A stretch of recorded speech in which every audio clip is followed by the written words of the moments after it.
Okay, so this is the level editor. You see shitloads of buttons on the top and buttons on the bottom. I'm going to just go with the basics from here and give you basic keyboard controls, the stuff that's not visible. So this is dev mode, or this is the editor mode. In order to pan the camera around, it's the ASDW keys. W up, down, S is down, A is left, D is right. You can also zoom in and zoom out with Q and E. So that's basic navigation of the editor. This thing up here is a start point. If you place it by hitting B, which is why there's a B on it, hit B, it'll move his starting point. And then a test level, you hit F1. That enters and exits the level editor. So I hit it again and it goes right back to where it was before. So those are basic navigation controls. So first thing I'll do though is, you can see the whole level. This is just a default start level. It's just a big square in the forest tile set. But if I want to make something specific, you want to start out with new. So you click new. And here's the width. You set the width and height of the level. This is default. We'll make a smaller one because I want my life to be a little easier here. And we'll do Salt Factory. So you can click Salt Factory for your palette. This is going to create a 20 by 20 tile level, and you hit go, and there you've got your level. So again, the starting point sets the middle, and I've got a crude box at this point. Now, which I recommend everybody do is right away save your level. I'm going to name it box level. And this is going to save locally. It's important because if you don't ever save and you just upload your level, you're not going to have it on your computer to edit or anything else like that. So it's good to make sure you save it. And the hotkey for save, which is up in the corner, it's actually F9. So what is it? Control? I guess Control S also saves, but I usually use F9 to save. Double shortcut, or you could just click save, like that. Okay. So the most basic thing to start out with is tiles, which I have here. You can click the tile button or hit T, which I'm already in. And tiles, you scroll through with the mouse scroll wheel. Up and down scrolls through the different tiles. I can zoom in more so you can see. Each tile set, of course, has a different selection of tiles. And you can't mix and match, so you've got to decide what kind of look you want before going in. Let's say I just want to make this whole level look basically like this. So if you scroll over the layer that you're in, I'll go over layers next, and you hit G, acts like an eyedropper tool, and it'll grab the tile that you're over with your mouse. Now I can do this the hard way. Hey, I want this whole level to basically be full of this tile that I like. Or there's a shortcut to this. You can actually hold down Shift and click and drag, and then hit F to fill. And you can do that over here too. So I just want some sort of like basic, I don't know what level. I'll put a starting point down here, B. And right now he falls off the world because he has to restart. There he is. So now my level looks like crap, and it's not even centered. I'm just floating in space at this point. But it's still a start. So F1 to go back into the editor.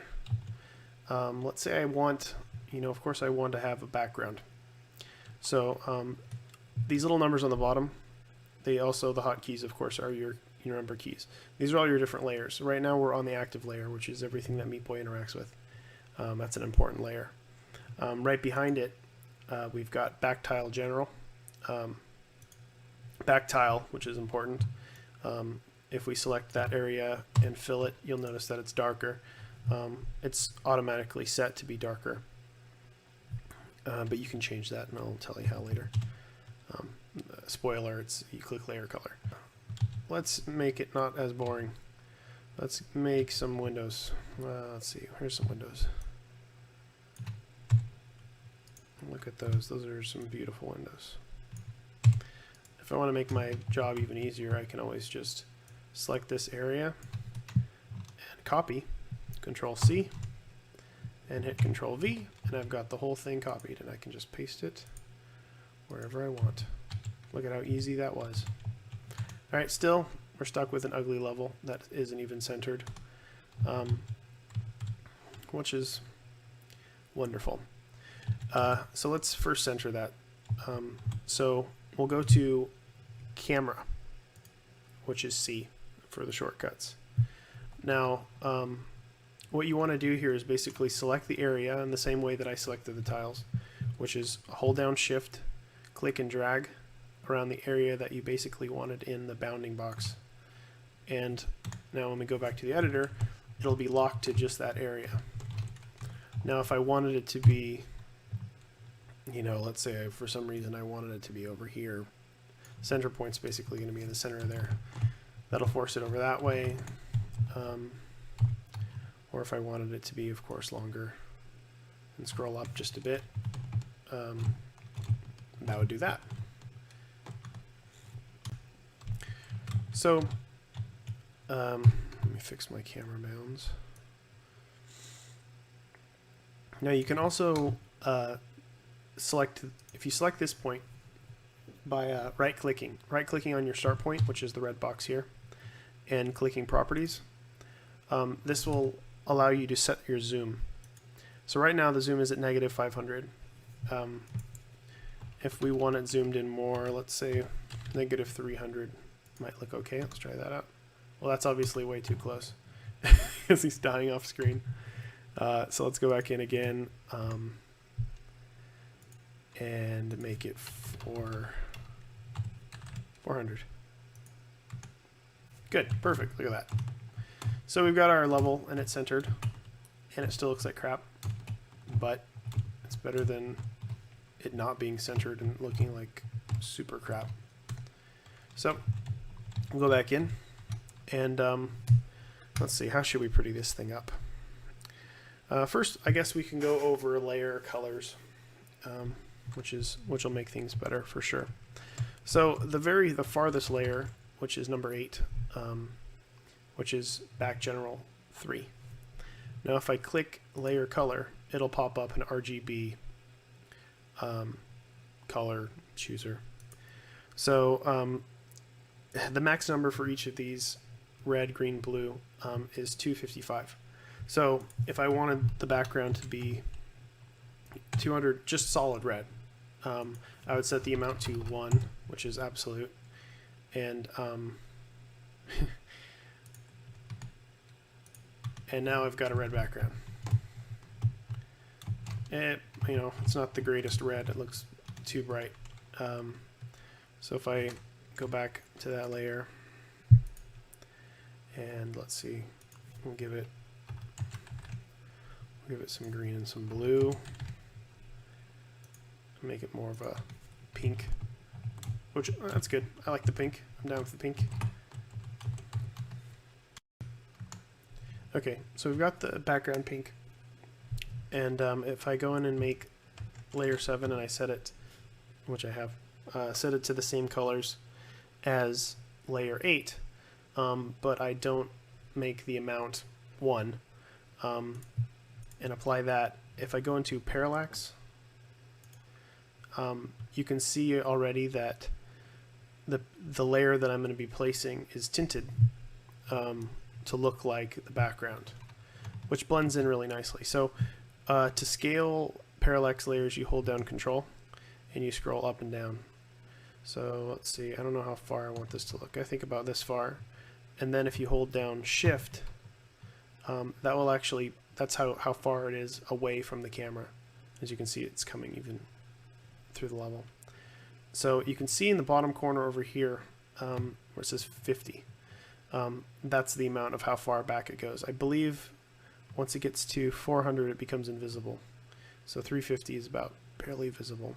And then if you come to 0, it's the parallax doesn't really parallax anywhere, and it's tinted how you want it to be tinted. So if I place this here and maybe make another one, push it back a little ways and put it a little above that, and then I make another one and put it a little above that, and then I shrink this one down and push it even further. Okay, we got quite a few layers there now. Now, since the layer doesn't scroll, it's not going to look that impressive. Let's add the camera bounds so I can scroll around so you can see how this looks. So it's hard to see, but there's parallax going on there. I made the mistake of making a tiny level and then trying to show how parallax works, but that's it. That's parallax, and that's layer tinting. Now you can tint all your layers. I can go in and tint my active layer the same as I tinted the rest of these. If I just want it to be slightly tinted, this pink color, I'll just do 2 as the amount, and it's just slightly tinted. If I want the background to be tinted as well, I basically have that. So let's see, we'll do 100, 50, 50. How's that look? Could be a little darker, but it gets the job done. So that's layer tinting. Now, I'll go through all the layers real quick. So number 1 is for General 2. This is the very, very front of everything. Tiles can't be placed here. Objects can't kill you here. It's mostly for looks, to put stuff parallax in the foreground or whatever you want. For tile is a tile layer that goes over the main ground layer. I can place blocks here. Since I haven't tinted them, you can kind of see how they look a little different. I mostly use this in the game to hide hidden things, because Meat Boy doesn't interact with any tiles that are in for tile. You can also tint that layer to whatever you want, so it's another layer for you to play with. For tile general is another one like that. It's below the foreground, above the midground. You can't place tiles there, but you can place objects and whatnot. So 4 is active layer. Everything's physical in that layer, and you can be killed by things in it. And Meat Boy will always interact with tiles in it. Back tile general, another layer that's not for tiles. It's usually for objects. Stuff you want to place behind things, behind walls like saws, so they're not over the main ground. All should go there. Everything in this, in back tile general, will kill you. Everything in the game that looks like it's behind the main layer that you interact with is basically going to be in this layer. Back tile is the background tile. And back tile general 2 is where you put your parallax, and then back general 3 is your background. So now I'll do objects. Let's do props first, because objects are more fun and more complicated. So props. These are your props. Every tile set has more props. Different props, I should say. So let's say I want, let's see, again, same as tiles. You scroll through them with the mouse wheel, but you get more advanced controls with these. So if I wanted to put something on an active layer, let's put it on the very top. I want to have a bar that goes across here. So if I want to turn something, you hold down space, and scroll wheel up and down turns it. You can turn it to whatever angle you want. Control makes it smaller. If you're feeling crazy, you can parallax these. I'll show you how that looks by using shift, just like the parallax layers. So in game, that looks fucking weird, but you can do whatever you want with it. Ooh, parallaxy. If you wanted to delete an object, you hold down shift, just like the tiles, hold down shift and select, and hit delete. So I want to continue this. Let's see, I'm going to put that there, make another big one here. Let's see. You just click to place. Oh, and look what I've done. I've left. Make sure your parallax is set to 0, or it'll continue to parallax all your stuff. Just make this go across real quick.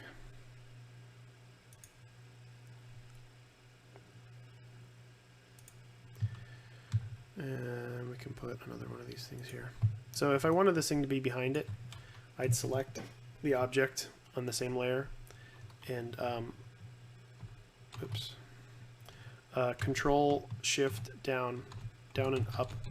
Down usually is like absolute back, and that's the easiest way to push it directly behind. You can also, of course, select any object, shift click, and move it around with the keys if you want to nudge it around or whatever to make things perfect. So here we've got a bar. It's just a pointless bar, but it's above Meat Boy, and it made the level look slightly better. Looks like I kind of know what I'm doing because I play something. And again, to test, you hit F1. So those are props. There's a lot of them, and you can do a lot of things with them. Like I said, you can parallax them and everything else, and you can, of course, tint the layers and do whatever with them. Like if I wanted to put some chains on this thing, make sure I'm in the layer, and maybe I wanted, you know, to look like there's also some chains in the background. I go to the background layer, and as you can see, it's tinted. It's tinted the color of the background. Make them a little smaller so they look like they're actually further away.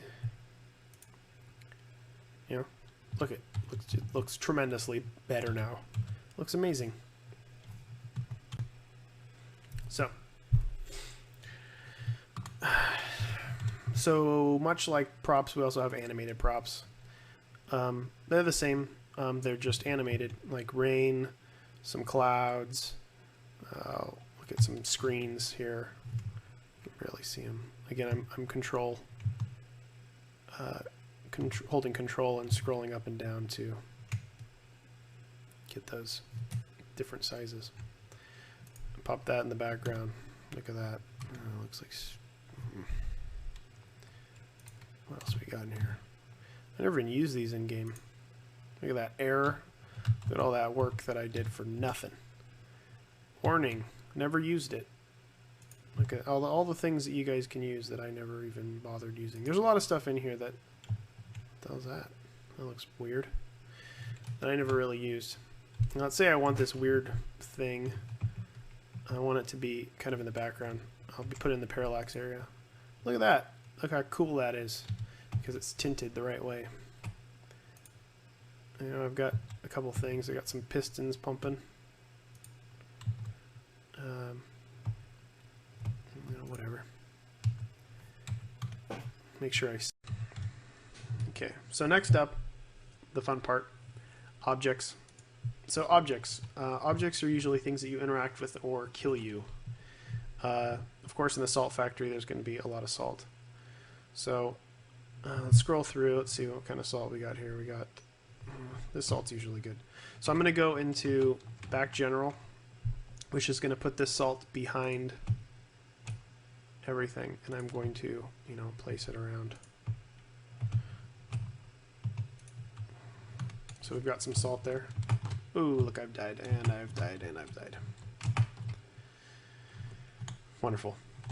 Okay, so we've got some salt there. What else we got in here? This is the salt factory, so we got some, you know, missile launchers.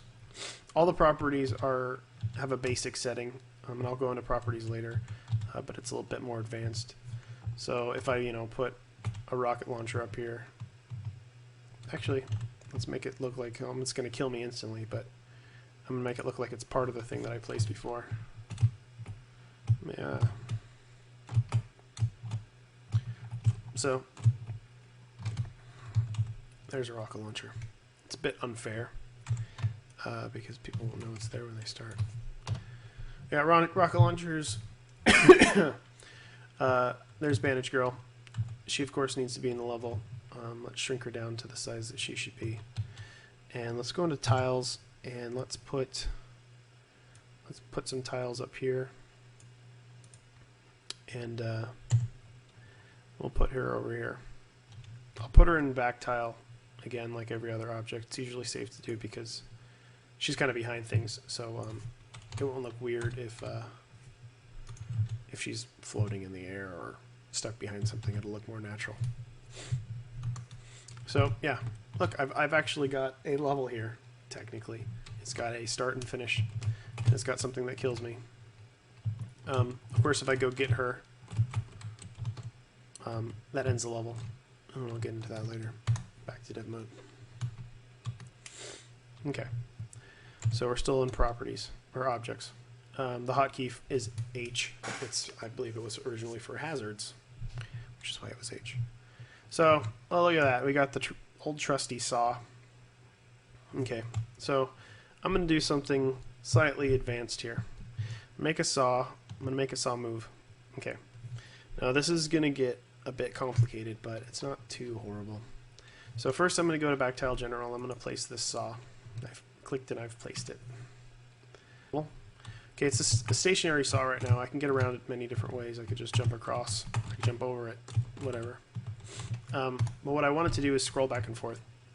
So I'm going to go in and I'm going to select my saw again. And then I'm going to click Waypoint. Okay, that's going to make it so the next time I click, it's going to be its destination. So I've clicked it over here. I want it to go over here. I shift click on it.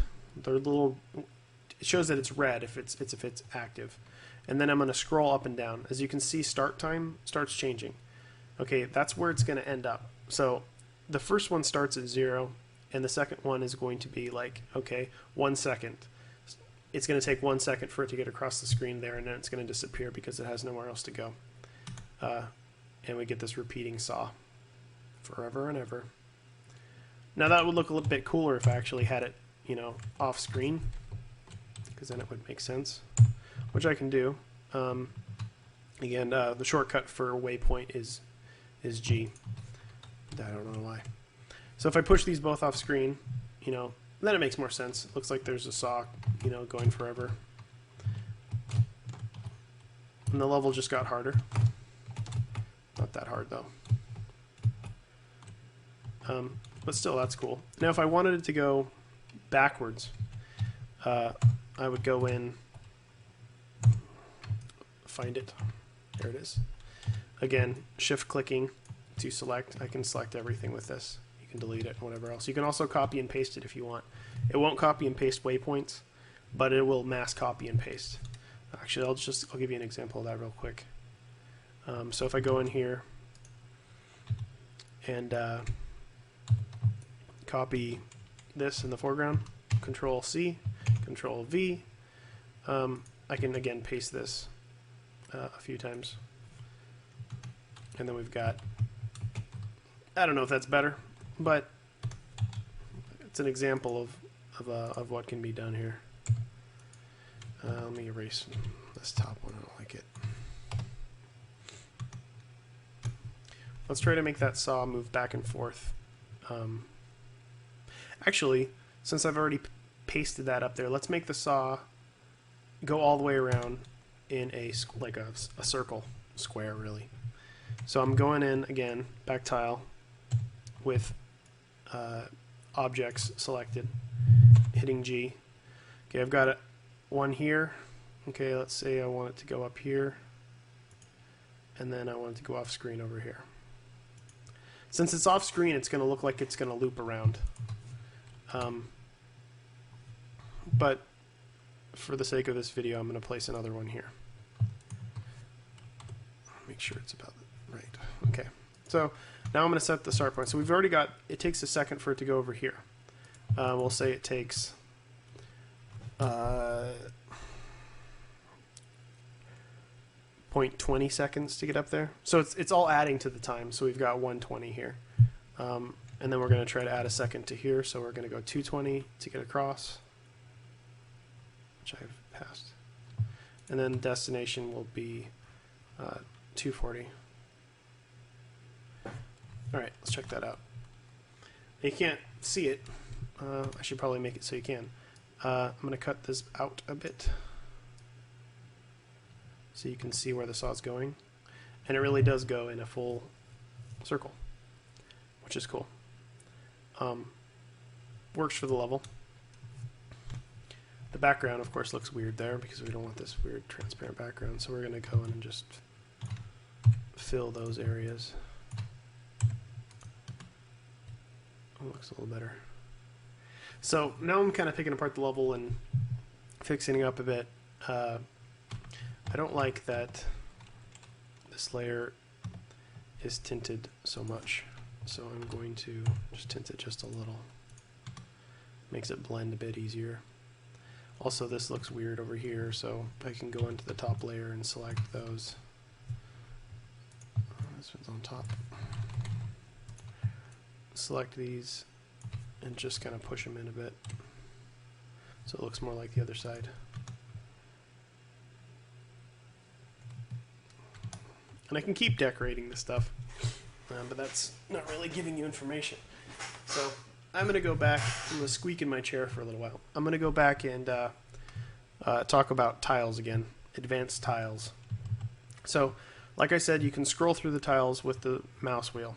Now, you can also change the shape of the tile by holding down Shift. That's a half tile. Mostly for decoration, or sometimes some of the level design, it's making it so you can or can't jump to a certain point. If you hold down Control, it spins it.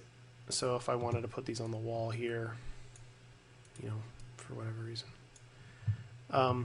and then if I wanted to mirror it, let's go back to. So if I wanted to mirror it, you hold down space. That just kind of rotates the whole image, but not the physical bounds. And you can keep holding down Shift and go through. So we've got half tile, we've got a diagonal corner tile, we've got a little mini corner tile. I should say that the mini corner tiles, they're just for decoration only. You don't interact with these at all. They're purely to just round out your level.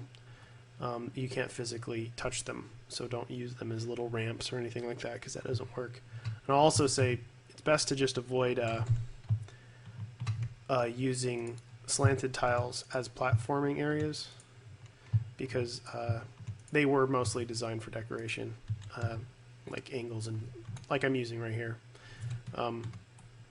Meat Boy doesn't feel right when he runs up a few slants like this. It just doesn't make for great jumping. So don't do that. To delete a tile, you just right click on the tile. So that basically covers, I think, all the tile stuff. I've showed you how to copy and paste. I can show you, you can actually, if I copy, so if I select this area with Shift, Control C, Control V, I've got this now. Cool thing that not many people know about is if you hold space, you can actually rotate what's being copied and pasted, and if you hold Control, you can mirror it. So if I made a level and I just wanted it to be, if I basically wanted to copy and paste a full area and then just mirror it and put it on the other side, you can do that. I can do it like, if I did it like this, and I copied this, Control C, Control V, and then if I pasted it over here, you know, makes your life a hell of a lot easier. It also makes the level harder.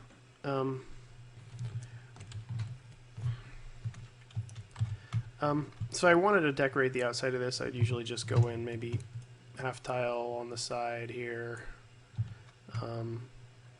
Since I can mirror this pretty easily, I can just copy and paste this over to the other side. But I mean, this is just not really a technical thing. It's your preference, but it's good to make the level look pretty okay, or people will ignore it.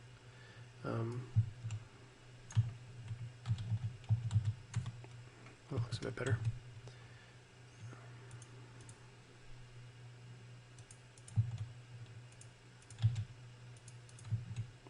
adding a few of these. Let's see, go into the background. Color these in.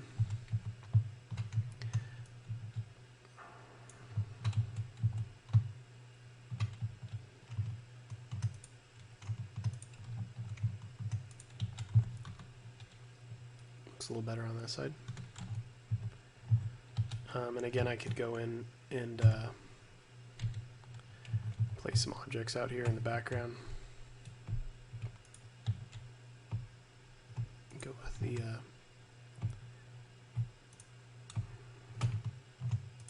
chain theme. If I wanted to, I could place, large objects out here.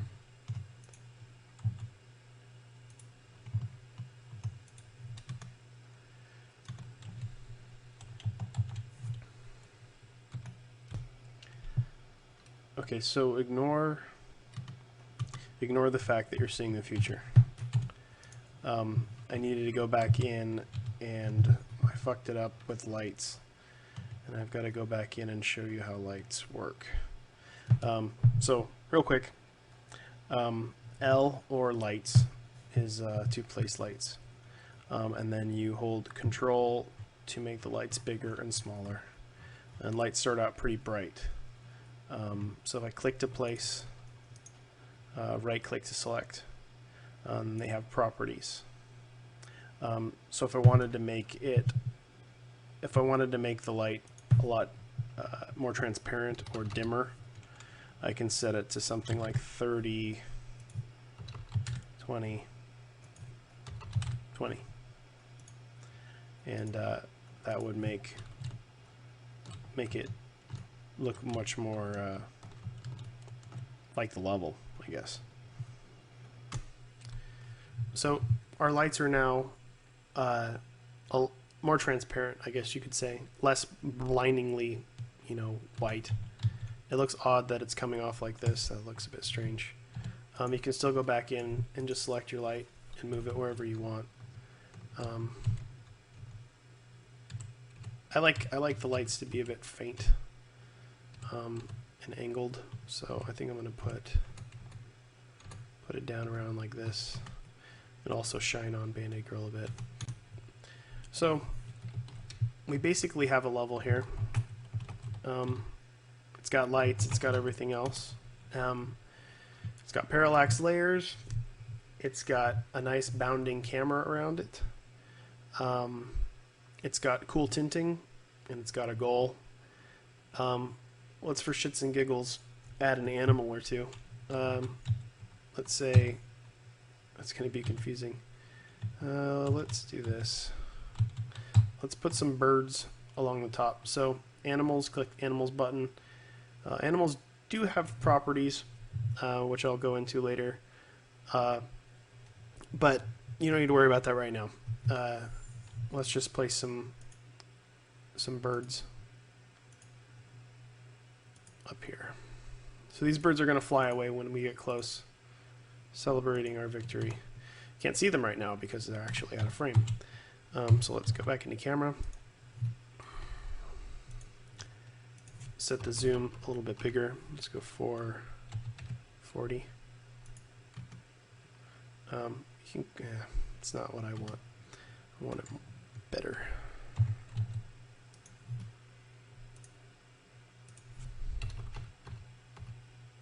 Let's do 470. And then put the camera up a bit.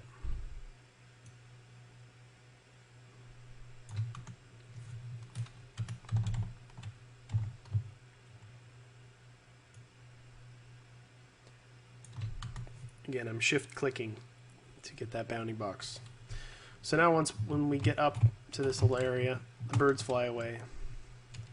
Whoopity-doo.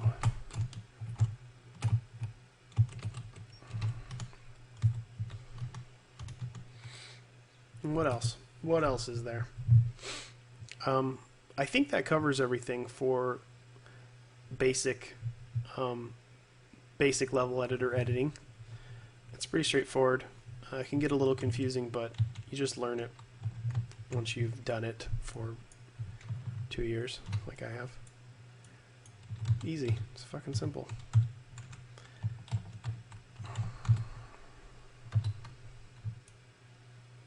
I'm copying and pasting this. Put it on the other side.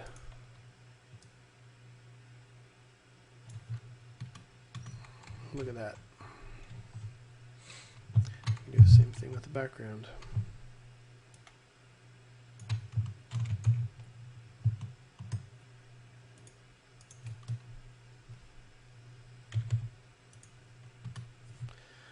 Ta-da! The level is fucking done. Alright, so now that my level is finished, I've saved it. Make sure you've saved it locally. And then I'm going to upload it. Oh, one thing I haven't gone over is characters. Okay, let's say I didn't want Meat Boy to be the character here. I go down to this icon here, Meat Boy's face. Click this, and you've got a whole character select screen here. You know, let's say I wanted it to be Brownie. Go back to the editor. Hey, look, I'm Brownie. Let's say I don't want to be Brownie. Let's say I want to be the kid. Click the kid. F1. I'm now the kid. Now, whatever you upload your level with is what people are going to play as. So make sure it's appropriate for whatever level you have. I'm sticking with Meat Boy for this one. Because, you know, it looks like a Meat Boy level. So I know the level's beatable because I can get up there. Now, in order to upload it, I'm going to click Upload, and then it'll say play your level, and once you've reached the goal, it will upload, basically. So now I'm basically in test mode here, so if I can get up to her, which I can, and I hit her, look at that. Now it's going to, it's set the par time for what I beat it as, plus like I think 10% or something. Looks like it. Give my level a name. It doesn't have to be the same as the level that you saved it as. I'm going to do test level. No, I'm going to make it more creative here. Let's see. This one's called, no, yeah, it's going to be called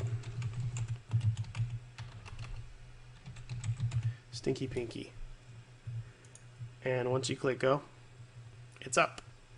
So now my level's in the database, and people could be playing it right now for all I know. Thousands of millions of people all over the world are playing Stinky Pinky, and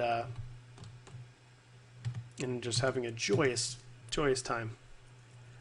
And that's basically it. I think I've gone over everything. I believe I have. Now, in the next video, though, I'll talk more about advanced properties. I'll talk about particle generators like smoke, earthquakes, how to create a chapter, how to choose music. Okay, I'm back. Now we've got our Stinky Pinky level again, as I showed in the last video. This time I'm going to go through some more advanced techniques. I don't have much more to go over, really. I gave you all the techniques you should need, but I'm going to go over more in-depth properties for things, so you get the basic understanding of how things work. Okay, so all objects have properties settings. So if I go to objects, even a saw like this, and I'll place it in the background. A saw in Bactile General. If I just placed a saw here and selected it, it has properties. Nothing really works for these float props and int props. They don't do anything. But the start time, it's basically there so you can sync everything up in case, you know, sometimes levels have flashing lights, and you know, in the retro levels and stuff like that, that'll kill you, and usually it looks good to have them all synced up so you make sure their starting point's at 0. The time mod is how fast it's going, so I can actually slow down this saw by 50%, and it looks like it's going slowly. Look at that. Who would have thought? And you can also make it go faster if you feel so inclined. Let's make it 5 times faster. You won't even see it. Look at that. Looks like it's just freaking out. So everything that's animated or object-wise has these properties. Let's do keys. Keys are fun. So you've got your key. I'll make it a little bit bigger so you can see it. Now keys are physical, so if I place one here, it will drop, and if I pick it up, I will get it. But they have to be tied to something in order for them to actually unlock things. So we've got our key. What we can do here. So if I place my key up here, and let's say I want her to be locked away, and this isn't really challenging at all, but what I want to do is I want to go to my tiles, and I want to scroll downward. So the first tile you always come with, which is number 1. If you scroll backwards, the tiles before it are going to be special tiles. Now these tiles are things like breaky blocks. This is a breaky block. Keys. This is a treadmill that'll pull you around. We'll get into that later. Right now I need the key blocks. So I'm going to place 2 key blocks here. I'm going to ugly up the level by blocking that off. So we've got a key and we've got key blocks. Right now the key is not tied to the key block, so it's not going to do anything. So what I need to do is I need to go in, select my key, which is there. Go into properties, and again you can see the properties. You've got different things like break speed, which is how fast the keys break. The default setting is fine. I'm going to go in here and see down in the corner here where it says grid, you'll see that it's giving you an X and Y of these tiles, of any tile really. So the X and Y of this one is 12, 16. So if I go into the key and I go into properties and I put 12, 16, it's telling me that when I get this key, it's going to break this key. And lock tiles all break if any other lock tiles are touching them. It'll break them all. So let's save and go back and grab the key. So if I grab the key, whoa, look at that, it did it. It did what it was told. And that's basically it for keys. Like I showed in the properties, you can also do the speed of the keys. So if you did a big line of locks and you change the speed of the locks breaking, you can make it so you run along, you can run along the locks, or make it really fast, make it almost instantaneous, that it all goes away right away. But it's important if you have multiple locks to make sure that none of your multiple keys, to make sure that none of the lock tiles are touching, because they'll all break. Everything touching the locks will break when you get the key that's assigned to one area. It'll just go down the line.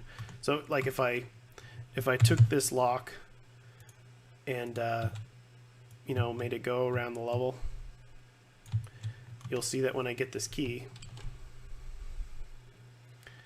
it breaks them all. But that's not what I want. I just want something simple. So we've got our pointless key in here. Now we can go to the next object. Now there's a lot of different objects. Every tile set has different ones. The forest, I think, is the only tile set that doesn't have keys. Keys are kind of universal on each tile set, but everything's kind of different. There's in-depth tutorials again in the forums for each thing, but we put default properties for every object. So there's a good chance that when you place something that I haven't showed you on here, there's a good chance that it will automatically kind of do what you want it to do. Here's a band-aid. You know what that does. Those are particles. I'll go over them later. So we've got here's a shooter. If I put this in the top,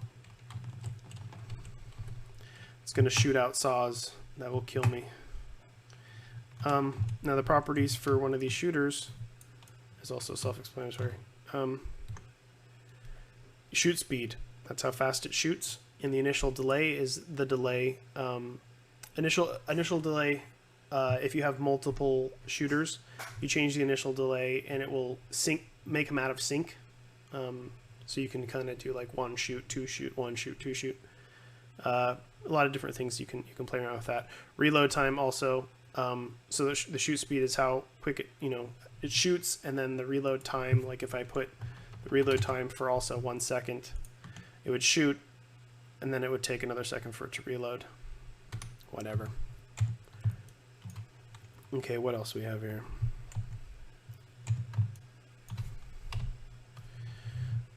Here's a platform. These are physical platforms. Every tile set after the forest, after the salt factory has these after chapter 3.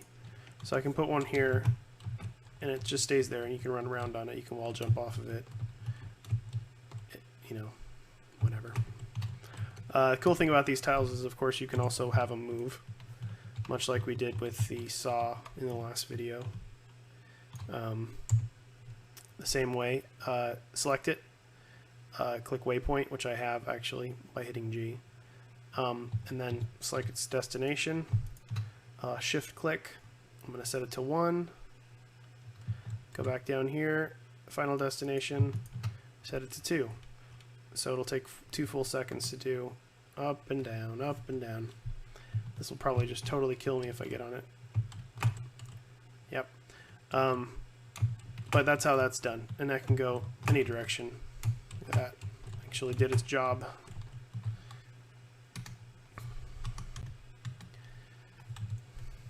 Okay, let's delete this. Now let's keep it there. Looks fun. We've got fans. Fans blow you around. They can blow you down. They can blow you to the side. They can also kill you if you run into them. If I put a fan down here, put it in back tile general, so it's actually underneath this. If I put it, angle it just a bit here, it'll shoot me up. And of course, as you probably assume, fans have properties on how hard they blow you up into the air. Here's the properties for it. Power, distance. This is also their speed, in case you wanted to make it faster looking or slower looking. I usually also use rain. Let's see, where is it? I use rain to show where the wind is blowing. It's kind of odd, but it works as a visual of where it's projecting me. It's a good cue to use. But our level is getting really cluttered here. Shift click to delete these and go back to obstacles. I mean, there's some more salt. These are just basic hazards like saws. I showed you the launcher before. You can set its time as well.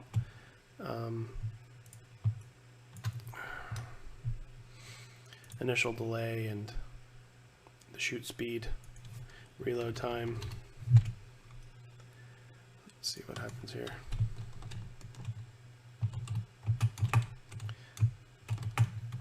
If I can make it really fast and shoot rapidly. So if I go in here and I set its reload time to -5 like this, it should shoot really rapidly. Might be a bit too fast. But you can do something like that if you feel like it. Okay, so I've gone through all of the obstacles in this tile set. Everything else is basically universal to this, and it's going to have default properties, so I don't think I need to go over those, but I will go over particles and quakes. So let's play something like that right now. Let's see, where do I want it to be? Let's put it in back general 2, the parallax layer. And what I'm going to do is I'm going to put some smoke. This is smoke. It has a default property, so if you just place it, where is it? I put it somewhere it's not supposed to go.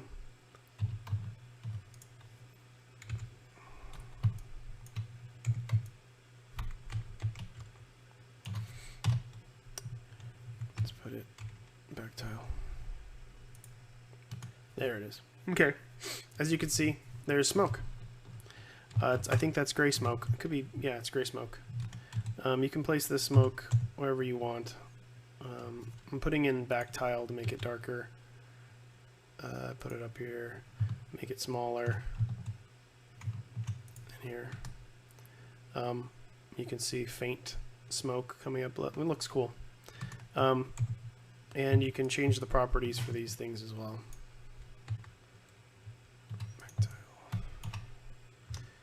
And these are all basically there. Time between spawns, it's just how many it spawns, velocity, X and Y. So this is saying that it's going to go up at 60, and it's going to go, I believe, to the left, obviously, at 15. So it's kind of blowing slightly to the left. This is a hex color. Just look it up on Google, and you can get hex colors for colors that you want. And this is the life of each smoke particle that rises. There's a limit to what you can do. It's going to cut off at some point, but you can do pretty cool stuff with it. And I did a lot of different effects with it in the game, different colors. So that's smoke. And next, I think we've got particles, which is the big P. I believe the default is set to sparks. So what I'm going to do, I don't think it matters what size it is, but for the sake of this video, I'm going to make it smaller so I can see the level better. Go into Backchild General and put some sparks behind these things here. And look, you've got little sparks flying out. Now the cool thing about particles is you can actually do a great deal with them. I did rain, I did dripping, I did sparks, I did lava, and just a mess of different effects with these, and it's all their properties. So their velocities is spitting them out very fast right now.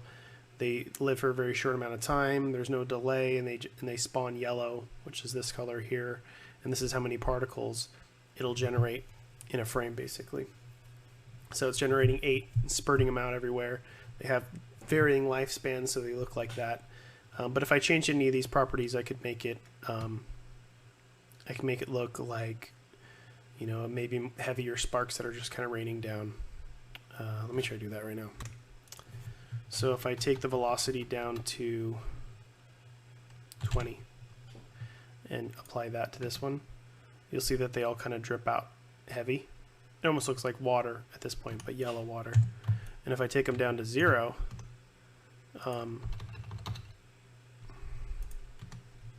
they just drip. So if I change that to, you know, black to be like oil, or pure white to be like water, or even a gray would blend in pretty easily. It would look like dripping anything. You can also have them shooting out really, really crazy and bouncing around everywhere. I did that with like little lava bursts, and they lived a little longer than these sparks. So you can do a lot with particles. It's pretty fun. I'm having a ball with particles. Last but not least, well, kind of least, quakes.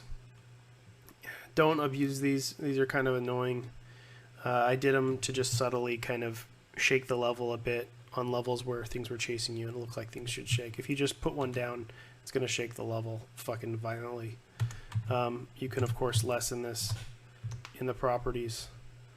You know, I don't really use them. I use them on maybe 2 or 3 levels, but if you feel like you need a shaky level, they're there for you. Let's see. What else is there? Okay. I can do, let's see. We can make a chapter. Now chapters, I've only got 1 level that I've uploaded, which is this. So it's not going to be a full chapter, of course, but I'll show you how it works either way. So click create. That will soon say create chapter. And you get this little form here. So these are your 20 possible levels. You need at least 5 levels in order to upload a chapter. 20, the more levels, the better. You know, feel free. If you click the level, it'll show your library here. Now I don't have anything up right now because I don't think I'm even logged in. So my library is dead, sadly. But this is where all the levels that you uploaded will go. So of course you need to upload a level in order for it to appear here. You could also search for your specific level, blah, blah, blah. But we don't do that. Oh look, there's my level. What do you know? It's up there. So Stinky Pinky, the level that I made before, I'm going to click it and it's applied to this one. If I want multiples of this, I've got them. If I don't want them there, I just click the X and they're gone. Stuff down here, this is music. Goes through all the different music in the game except for, I think, a few of the retro chapters. So let's say I was making a chapter with all Stinky Pinky, and I named the chapter Super Stinky.